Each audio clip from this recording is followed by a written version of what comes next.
Hi, everyone. Hope you're having a good week so far. Hello.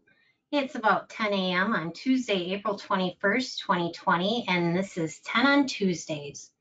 I'm Holly Hoffman. I'm going to be your host, and I'm the CEO of the Sales and Income Tax Advisory Network.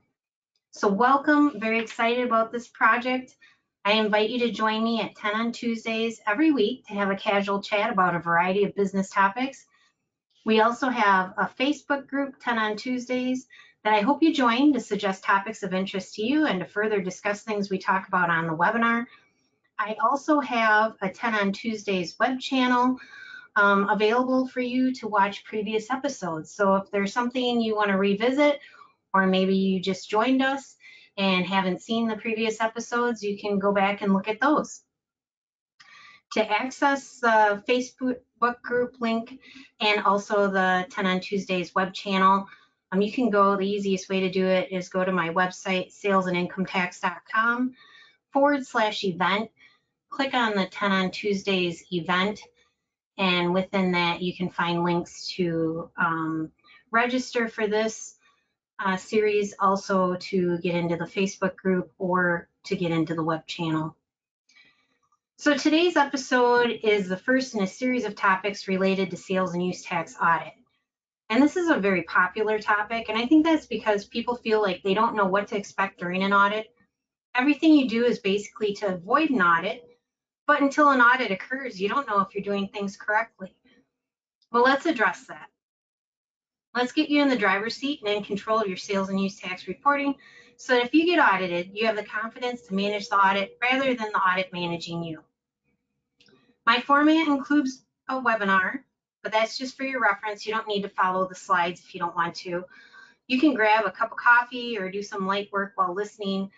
Like I said, these are recorded and available on the web channel, so you can go back and revisit whatever slides or information you want to hear again.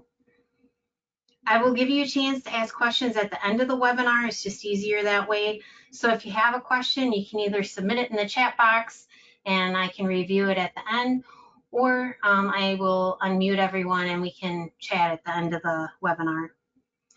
Before we dive into today's topic, I just want to give you a little background on myself. I've worked most of my life in the private sector doing accounting work for several types of businesses. I decided to go back to school to get my bachelor's in accounting kind of late in life, and went to work for the Wisconsin Department of Revenue as a field auditor, one of the best decisions I ever made. While working as a field auditor, I got my master's in accounting, and then I got promoted to sales tax specialist position and coordinator of the Wisconsin Department of Revenue Speakers Bureau. I mainly worked out of the Madison headquarters, administering sales and excise tax law. Throughout my entire time with DOR, all 8 years, I traveled around Wisconsin speaking to businesses, associations, and tax professionals about tax law. And that's really my passion. That's why I do this. Helping businesses and people navigate tax law is what I feel like I was put on this earth to do. So last year, I decided it was time to work directly on behalf of businesses and people instead of through DOR. So I partnered up with MBE CPAs to create my Sales and Income Tax Advisory Network. And my goal with my company is to create a network of support for small businesses by working with tax advisors, associations, and supplier service industries to provide resources and education about sales tax and multi-state tax issues. Speaking of education and updates, DOR just announced that the governor signed 2019 WIS Act 185. And the important part of this is, if you haven't heard me before, I've said, please make sure you're filing your sales and use tax returns on time during this shutdown, because there is no changes to the sales and use tax filing requirements. There is no extension like was offered for income tax. Well, this new act that was just signed into law allows Wisconsin taxpayers affected by COVID-19 to request filing and payment extension, very important, for sales and use tax returns and excise tax returns that were due March 12th through May 11th. Taxpayers can request an extension to May 11th. And for other local taxes like the Premier Resort Area tax, local expo taxes, room tax, limo rental vehicle fees, dry cleaning fees, and police and fire protection fees, for returns due March 12th through June 10th, taxpayers can request an extension to June 10th for filing and payment. So if you have any questions, you can check out the Wisconsin Department of Revenue website, or you can contact me to see if that applies to you. So enough about that. Let's get to today's topic. And we're talking about sales tax audit tips. Now, this isn't all the sales tax audit tips I have. It's just some. I'm going to do a series of webinars on this topic. So there will be other things that we cover at different times. So this just gets us into it.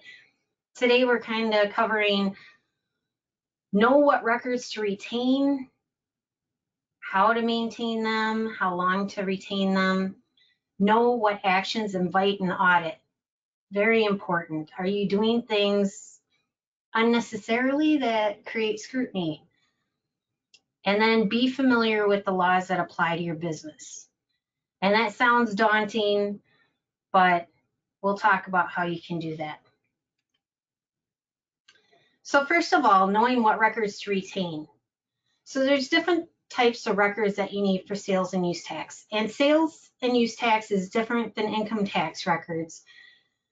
You want to record anything and everything that documents tax collected, tax that didn't need to be collected, non-taxable sales, and exempt sales. So your sales invoices, you want to make sure they have as much information as possible as to the sale information, the location of the sale, and when the sale occurred, because when the sale occurred determines when you are supposed to report the tax. Where the sale occurred is what tax rate applies. So very important, your sales invoices should include, of course, who the customer is, customer address maybe, billing address, not as important as delivery address. Where did the sale take place? Did they come to the store? Did you deliver it? Was it delivered out of state? Was it a service performed at a job site? What was the job site location? These are the things that you want to have recorded on your invoice. And if it can be searchable to do a report, that would be even better. But I know QuickBooks is a little limited on that, but definitely have that information on your sales invoice. Other things you might want on there, CES information or exempt information. There are certain exempt entities that you can record the CES number on the invoice, that along with a purchase order or an invoice that's invoiced to the proper exempt entity like a church is all you need in your records. You don't need an exemption certificate. Hey, the more ways you document something, the better. You want auditors to be looking at the sales invoice, get the information they need there, and not looking beyond that. Personally, as an auditor, I didn't want to look too much. I wanted to get the answers I needed to determine if it was taxable or not, if there was an assessment or a refund or not, and move on. But when it came to the point where the sales invoice didn't have enough information, or the information was all spread out and you couldn't find it, the more you dig, the more you find out about the transaction, the more information you see of the taxpayer's business. So we want to avoid creating questions or confusion about what transaction took place. You want to document that all right in your sales invoice. Don't give a reason for the auditor to have to look further. Plus, it's easy for you to maintain. Where are sales invoices? Usually they're on your accounting software. So as much information you can put in there as possible, that's the better. Make sure your sales invoice provides an adequate description of what service or item was sold. Again, that would be another area that the auditor would question. If it's too vague, they're going to flag it and say, maybe this is taxable. We don't know what was done. So be specific enough that you can identify it was a taxable or non-taxable service. Make sure it's an accurate description as well, okay? So moving on to purchase invoices, you also want to have similar information. You don't control what's on the purchase invoice, but you want to keep documentation to show what purchases you made, whether or not sales tax was charged to you, what sales tax rate really applied. Was it delivered to the job site? Was it delivered to your warehouse? Was it delivered to your main business site?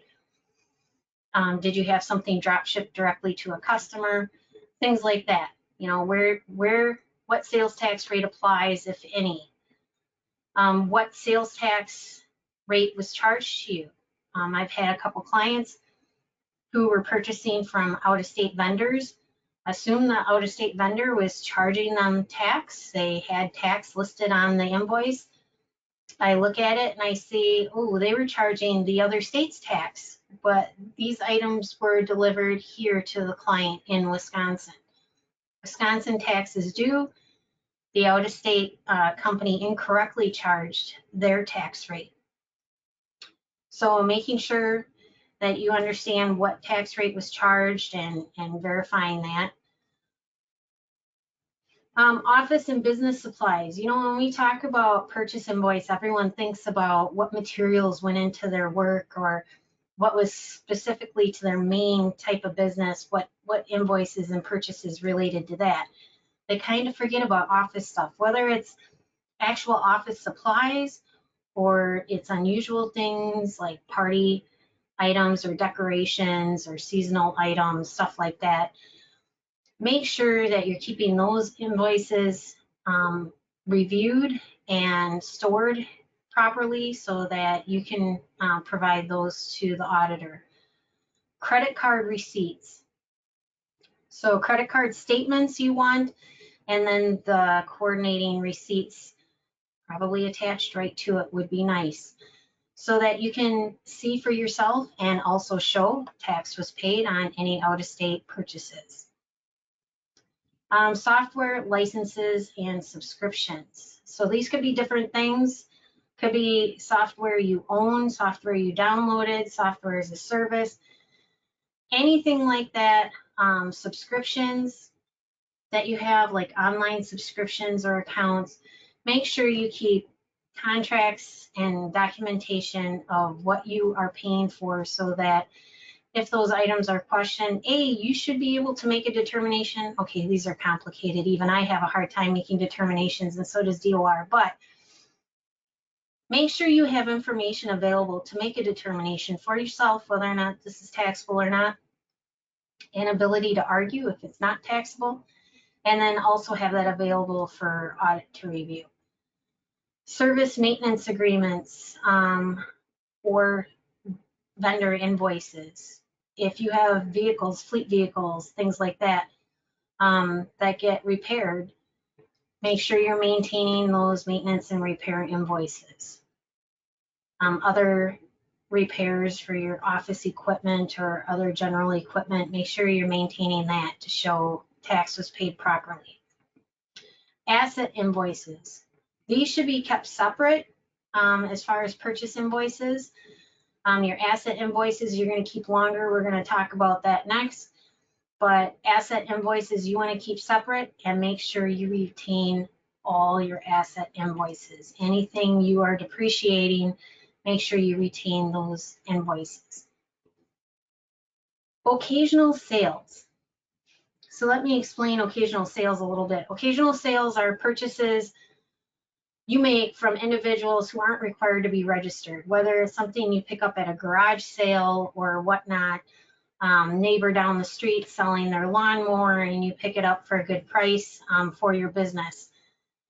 That individual is probably not going to have an invoice because they're not filing, they're not in business.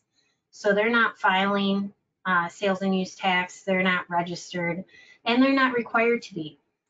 Their sale is an exempt occasional sale, right? An exempt occasional sale is also an exempt occasional purchase. But you need to document that this was what the sale was. So if that person doesn't give you any type of receipt, You need to document who you purchased it from, when, what the situation was, how much you paid, etc., to put in your files so that you can document that it was an occasional sale. It's really hard 4 years later to remember and to adequately explain that to an auditor. So document that. Again, occasional sales don't apply to inventory. Occasional sales can be businesses or a business location that's closing and they're selling all their items. It wouldn't apply to inventory, and it does not apply to motor vehicles. Use tax is due on purchases of motor vehicles, whether you purchase them from your neighbor across the street or from a business that's closing, just so you know. Best way to maintain your records. You want them available during audit. So asset purchases, sales records, you want to make sure those are filed separately.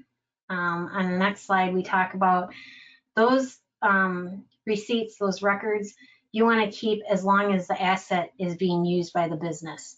So as long as it's on the depreciation schedule, as long as it's visible to the auditor, you want to keep documentation that you properly paid sales tax on those items. Of course, any sales of the assets, your business assets, you want to keep those records just 4 years. Exemption certificates. I suggest keeping these in a separate file, separate binder, can be kept electronically or paper file, as long as you maintain them in a manner that you can provide them to the auditor. These are reviewed every audit, and they're reviewed to make sure that they're fully completed, that any exempt sales you make match up. So customers that you deem to be exempt and you didn't charge tax, that there's an exemption certificate on file related to them. So you want to have them searchable in some manner that you can find them by customer name. If you receive an exemption certificate from a customer in paper and they sign it, they have to sign it, should be a date on it. You can scan that in, and that's a valid way to maintain it. If you receive the exemption certificate from your customer electronically, they email it to you. You can print it or save it electronically, but you need to have documentation that they sent it to you or that you received it electronically. So either a copy of the email or print out the email to attach to the printed form. However you maintain it, you need to keep access to that email to show that it was received electronically. Sales, electronic files are most common for sales, and that's the easiest. Generally, people have accounting software, QuickBooks or Peachtree or whatever you use is fine. Those are going to be made available to the auditor electronically. If you have paper files, that's fine too. There's no need to print out electronic files for the auditor to review. I would not do that. Purchases, generally people have those kept in paper files, and I suggest filing them alphabetically by vendor and then by year. So as years drop off, we'll talk about you keep them for 4 years, maybe 6 years. As the year drops off, you can put them further into storage, or if they're not needed, you can destroy them. You can scan them in, that's fine too. Some companies I've seen, they receive the invoice on their purchases physically, but then scan it in, that's fine too. Again, still as long as you have them filed in a manner that you can retrieve them during audit. And then, like I said before, maintain contracts. Contracts are often reviewed if the invoice doesn't provide enough information, or to determine what service was actually provided or what products were provided. How long to retain your records? This is a common question. So I mentioned a couple times asset sales and purchase records. So asset purchase records, you want to keep those as long as they're on your depreciation schedule or used in the business. So keep those in a separate file so that they're available. Asset sales, that will be 4 or 6 years, and we'll see that below. Exemption certificates do not expire, not the Wisconsin exemption certificates. So I say keep originals on file. So some people update every couple years or whatever. I strongly advise against doing this. The exemption certificates don't expire. If you get a continuous exemption certificate, that is good until your customer rescinds it, or obviously if the customer is out of business, they're not going to be purchasing from you. But I would keep the original on file that you receive because the date is important. So if you receive an exemption certificate within 90 days of the first sale,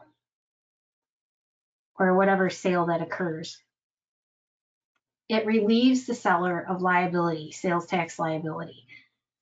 So if you update your exemption certificates every year or every 2 years, and you get rid of the original one, it now looks like you didn't get an exemption certificate within 90 days of the sale in the first year of the audit. So if you're going to update them, I guess keep the originals so that you have those older dates covered. I just don't think it's necessary to update them. It's up to you. It's a business decision, but you want to keep them in a separate file and in a separate place so that they can be reviewed at any time. If you're registered for a seller's permit and filing, regular sales and use tax purchase records should be kept for 4 years, generally. If you're not registered for a seller's permit, maybe you're not required to be, but I would keep your regular sales and use tax purchase records for 6 years. And the reason is the statute of limitations. If during audit, the state determines that you are required to be registered and you weren't, they are going to do a 6-year audit review. So you want to have records for that time period. So just for your reference, federal audits, income tax, are generally a 3-year statute of limitations.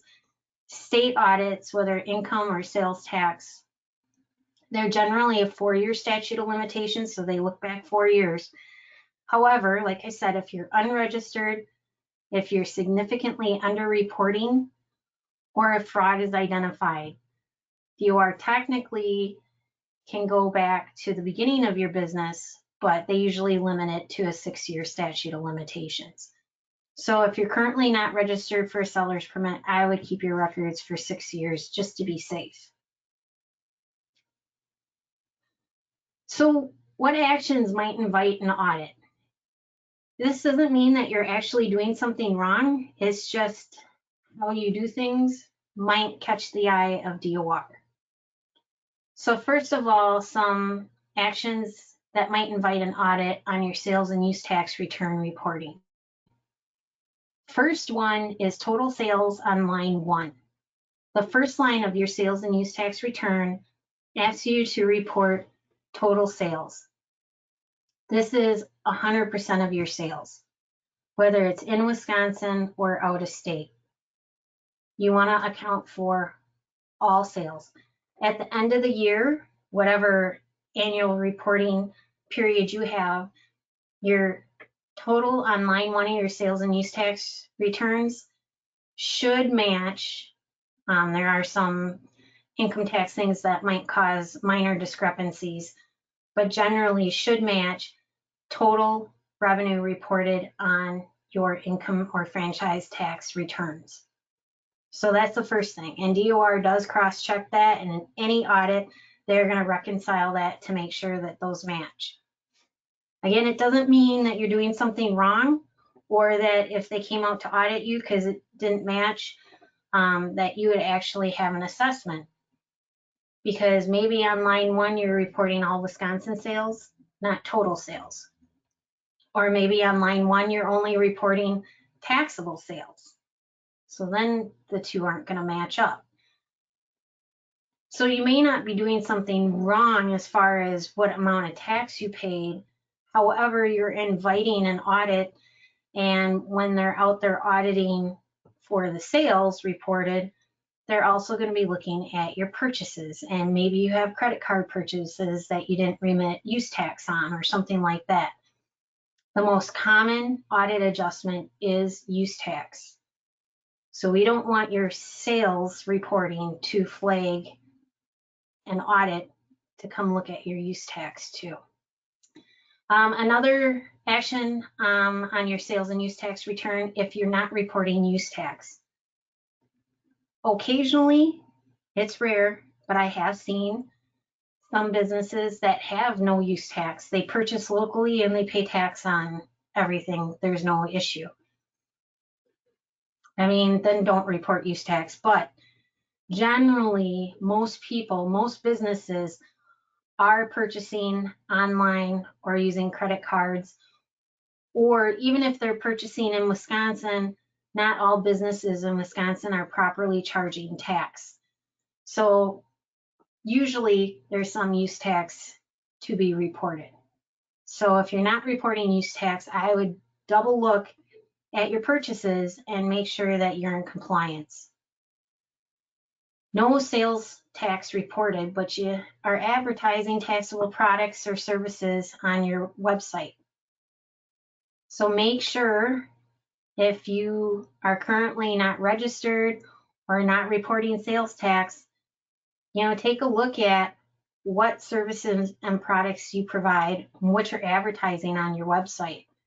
Are you listing taxable or what could be taxable products and services?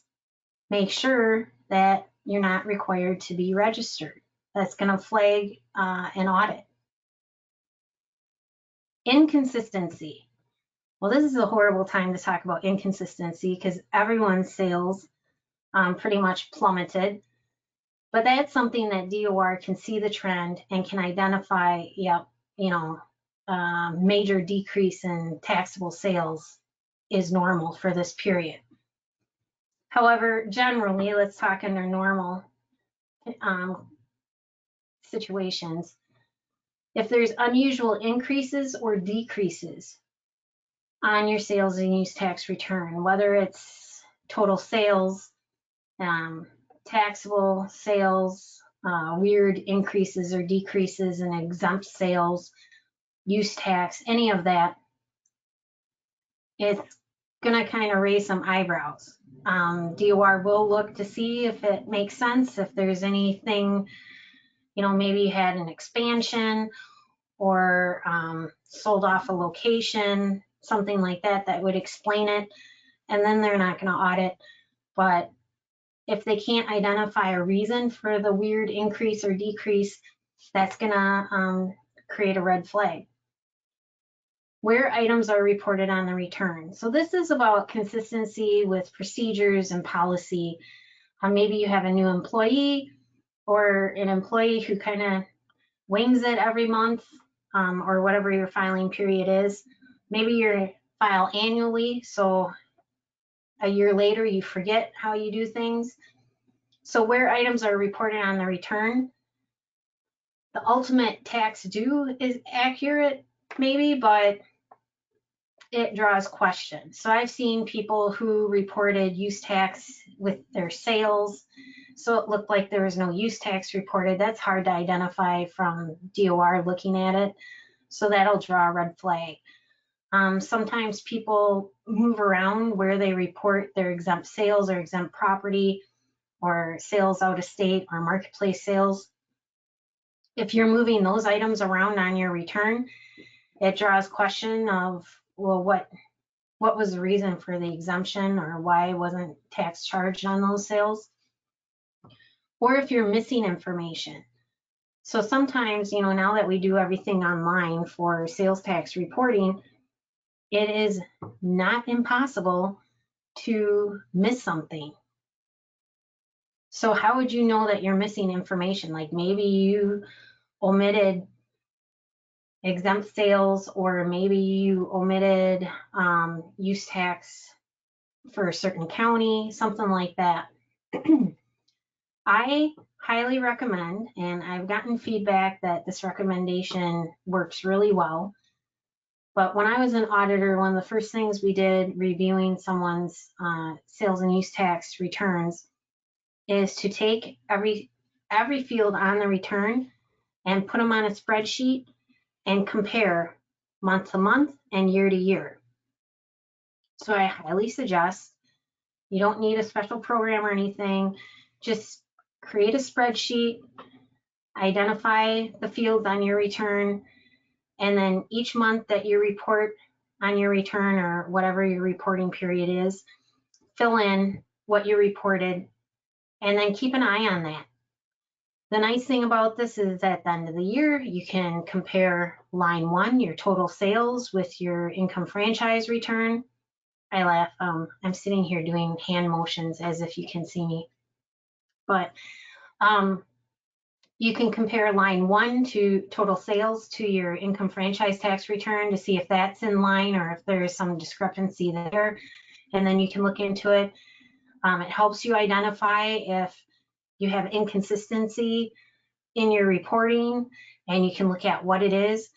There's just things that are so glaring when you see it trended out, when you see it on a spreadsheet compared, next to each other, each reporting period, that it makes it easy to identify. And when you're not looking at it all in comparison, you're not going to see it. But this is something that an auditor would see, and they'd zone right in on it. So schedule that out. Create a spreadsheet to identify any inconsistencies or trends. It helps you also from a business standpoint. You can kind of see where you're having additional costs or expenses or increased sales, things like that. Purchases, if you're using exemptions incorrectly. So if you're giving exemption certificates to your vendors and it's clearly not appropriate or doesn't apply, if your vendor gets audited, they're going to see that and come right to you to audit whether or not you paid use tax or what you were doing with exemptions. So be careful on doing that. Purchasing without tax or purchasing without tax for resale incorrectly, and then no use tax remitted. So if you are a contractor, this is only allowed for contractors, and you purchase materials that you don't know if you're going to use it in real property or personal property. So you don't know if resale applies or if you need to pay tax on your purchases. That's the whole point of this. The statutes allow you to purchase all your materials with tax and take a credit, or purchase all without tax for resale and remit use tax as necessary, depending on how you use the materials. If you are a contractor and you give all your vendors resale and you purchase everything without tax, and DOR sees that you're doing real property construction activities, installing furnaces and air conditioners, or building homes, or anything that's real property, and there's no use tax remitted or not sufficient use tax remitted for the materials, that's going to cause an audit. How would they see this? Again, by auditing your vendors. So if they audit your vendors, they're going to see this trend out. Sales, if you're not charging tax correctly or not charging tax on sales of business assets, that would be, again, something that DOR would see in audits of other businesses, so your customers. Just watch out for that. Definitely when you're doing asset purchases and sales, make sure to double check what tax treatment you should be using. Does an exemption apply? Does an exemption not apply? Should you be paying tax? And then finally, what actions invite audit? not amending your returns after an audit adjustment, whether it's federal or state, if it impacts one of your tax types. So even if you have an IRS audit income tax and they make adjustments and it does have impact, maybe they found you weren't reporting all of your income and you didn't adjust sales tax, say you do taxable sales, if you don't adjust your sales and use tax returns with the state after that federal audit, please know that the IRS will share that information with DOR, and then DOR will look to see if you made adjustments or amendments, and if you didn't, they're going to come out and audit you.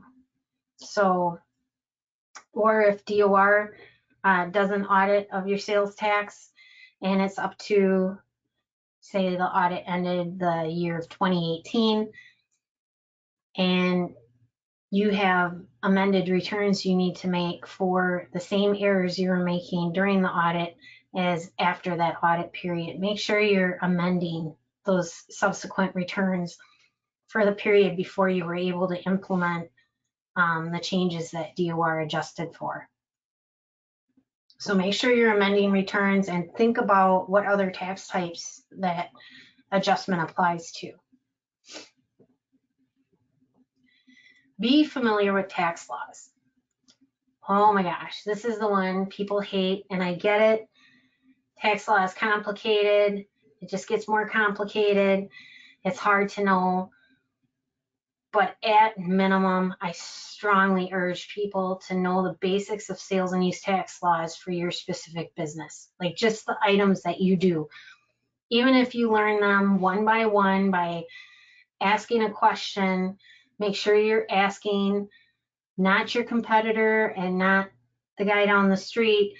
Make sure you're asking someone who's an expert and either with DOR or someone like myself that knows the sales and use tax laws and get your answers, especially if it's a large portion of your business, like your main sales activities or your main purchases. Maybe you have equipment or something that's very expensive. Make sure you're verifying that you know what exemptions apply, what the criteria are of the exemptions that apply, understand what is taxable. Just learn the basics for yourself. There's training out there. I provide a lot of training. DOR has provided a lot of training in the past, and they still continue to do so. DOR has resources on their website. Gosh, different types of businesses. They have booklets, publications for almost every type of business out there. I know some of it's difficult to understand when you're a business and you don't know what applies to you and what doesn't, but at minimum, it's a starting point to have that booklet and to refer to it as needed. So knowing the basics for your business, but when your business activity changes, revisit. If you add a service or if you change how you do something, make sure to double check what the sales and use tax impact is on that change. So a lot of times businesses grow, I mean, especially during a period like this. I just think when I started auditing, I was auditing the economic downturn period of 08, 09.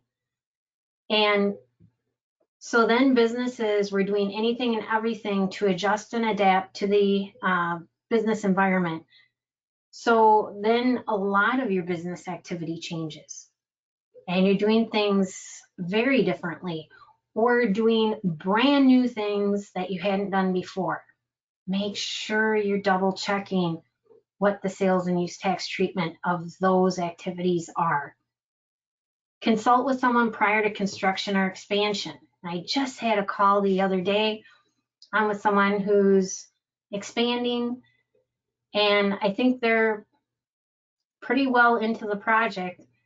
And had they done a little tax planning, I think they could have avoided sales and use tax on purchases of construction materials.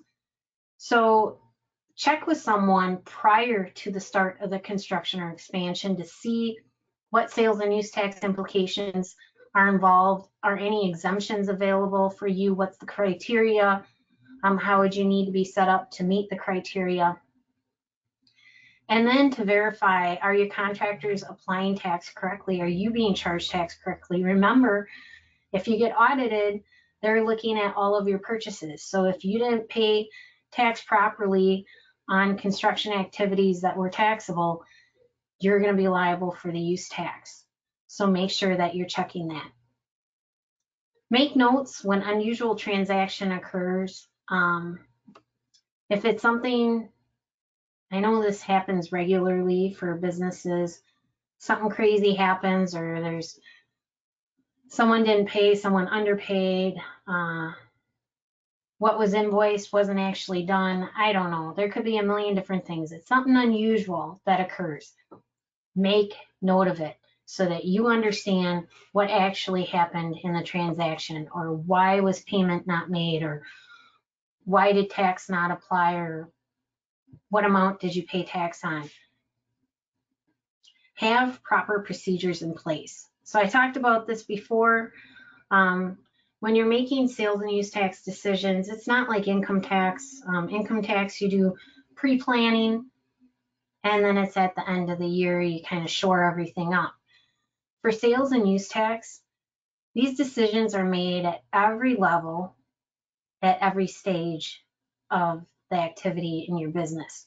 So anywhere from estimates, sales, billing, purchasing, which a lot of companies, pretty much everyone has the ability to make purchases, whether it's service guys in the field, employees with purchasing cards, anything like that. Also accounts payable, and then of course the return preparer. But most businesses just focus on the return preparer and think that's at the point where you need to know the sales and use tax laws and how things work. But the return preparer, at that point, it's too late. All the transactions occurred. They can adjust, but it might be a result where you eat the tax that you didn't charge your customer properly, or use tax that you didn't pay, and then you didn't realize you would owe use tax, so you didn't include that in your estimate that you billed your customer. So now you're eating that cost. So understand that knowing and being familiar with the tax laws needs to apply to pretty much everyone in your company, not just the return preparer. If you hire an accountant to prepare your returns, know that what numbers you provide them, you need to identify what's taxable and what's not taxable, and how it should be classified, and if it's materials or if it's used in the business. I mean, are you breaking it down to that extent? So even if you hire a professional to prepare your returns, you as the business owner are still making all the decisions with your employees at every step of each transaction. So have proper procedures in place and know the tax laws. Again, you don't need to know every changing thing and every detail of every exemption and the statute number. You don't need to know that. But know enough and teach each person at each level, each position, what applies to them, and help them to understand what they're documenting and what decisions they need to make and how that affects the sales and use tax. Know the basics of sales and use tax laws for your specific business. Ooh, look at that. Okay. During an audit, if you know the basics, this is my point with this. I forgot for a second where I was going with this. So if you know the basics, then during an audit, you're going to be able to discuss with the auditor how your records are maintained, because you're confident in what you did, you know how you recorded things, you know how it flows, you know what you do in your business. You're going to guide the auditor on the best way to review the records. So when the auditor says, I want to look at taxable sales, or I want to look at your asset purchases, you're like, yes, right here they are. I have them all neatly organized for you. Having procedures and policies and good record maintenance helps you be in control of what the auditor sees and gives the auditor the sense that you know the sales and use tax laws, you're working hard to comply, and you have your ducks in a row. So it's going to create less questions. They're going to trust more of what you say. As the auditor is reviewing things and maybe saying, well, I got a question about this, or how many sales did you deliver out of state? If you know how your items are reported, like how I talked about what information needs to be on your sales invoice, you can suggest reports because you understand your accounting system. Maybe reports to narrow and answer the auditor's questions so that they're not looking through additional records that might raise another question, but you can provide them the specific information they're looking for in a quick manner to resolve that issue and move on. So A, not only does it limit what the auditor is seeing, but it's also reducing the audit cycle, which means like how long the audit takes. Although I'm saying, be very helpful, you're being very helpful in a very managed way because you are trying to manage what they see in the manner of not raising too many questions or flags. So while being helpful, don't think that you need to provide answers too quickly. If you ask an auditor a question, they'll say, oh, that's a good question. Let me look into that and I'll get back to you. You can do the same thing to the auditor. Take time to review. So if an auditor asks you a list of questions or even just a specific question, say, okay, I understand what you're asking me. Let me look into it and I'll get back to you. Often folks get nervous during audit, and when an auditor asks a question, your mind's spinning and you're thinking, what are they trying to get at? And are they trying to say this? Well, I'm going to answer this way. Or you're just so nervous that you give a quick answer. And again, this is stuff that occurred over a 4-year period. So you may not know the exact answer. And if you give a misleading or incorrect answer because you tried to answer quickly, it wasn't like you were trying to mislead and lie about it. It just, this is what happens. You don't recall. Then it starts to take away from your credibility with the auditor. So don't provide answers too quickly. Take time to review. Take time to think about stuff before you answer. Take their questions and get back to them. Keep informed of the audit progress and keep the audit moving. So stay on top of it. If the auditor is out there looking at records, check in at least once a day with the auditor to say, hey, what have you been finding? Is there anything I can help you with? Again, so you can provide reports to narrow their review. It looks like you're being really helpful, but really you're helping them move on to the next thing. Nothing to see here. Push back if the auditor doesn't understand. If they're not accepting documentation you're providing, if they're requesting what you believe to be unnecessary documentation, if the auditor can't provide legal reasoning for an assessment, or if the auditor makes or is stuck on making incorrect assumptions.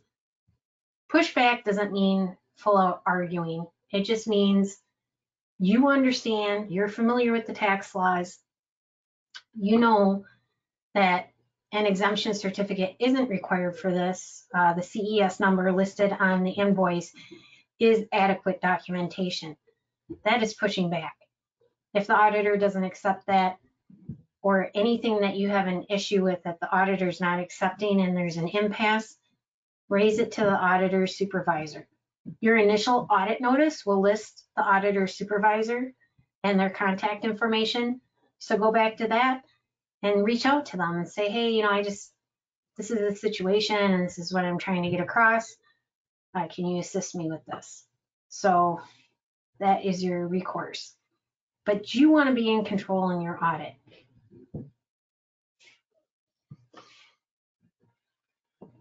Part of this is having an expert to consult.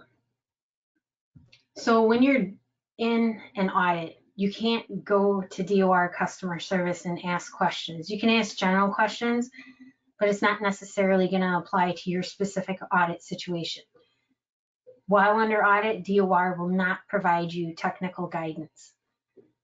So have an expert to consult, someone you trust, whether you have an excellent sales and use tax preparer or advisor, or if you want to reach out to me, please do so. Because of the complicated nature regarding the government mandated closure at this time for non-essential businesses, I just want to help people out. We're all out trying to figure things out and try to help everyone out in these times. Anyone who's currently under audit or that receives an audit notice, please reach out to someone. Reach out to me. My initial consultation is free. I would assume most people's are, but one conversation isn't going to hurt. At least discuss what's going on, get some advice up front. Anyone that hires me for audit defense during the shutdown, I'm going to offer that the first 5 hours is at a reduced rate of $200 an hour, and the second 5 hours are free. So use your resources, reach out to me, reach out to your trusted advisor. So today we reviewed some sales tax audit tips. Of course, there's tons more, and then it's industry specific too. There's different things for different people. But know what records to retain. Make sure you're retaining the right information for the right length of time. Know what actions invite an audit.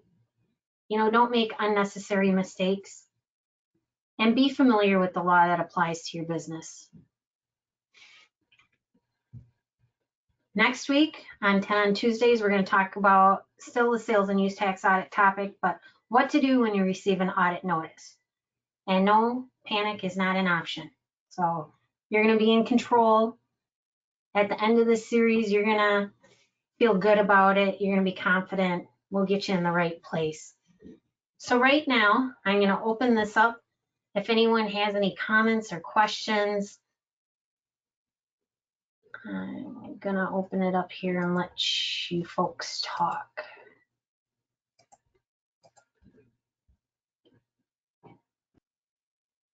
Axel or Tommy, do you have questions?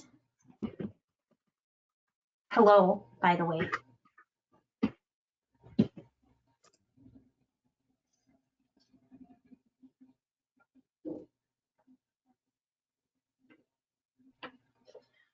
All right. Well, I want to thank everyone for joining me. And if you're watching this recorded, I hope this was helpful too. I'm excited to talk about next week's topic and the next few topics in this series. So have a great week. I will see you next week at 10 on Tuesdays.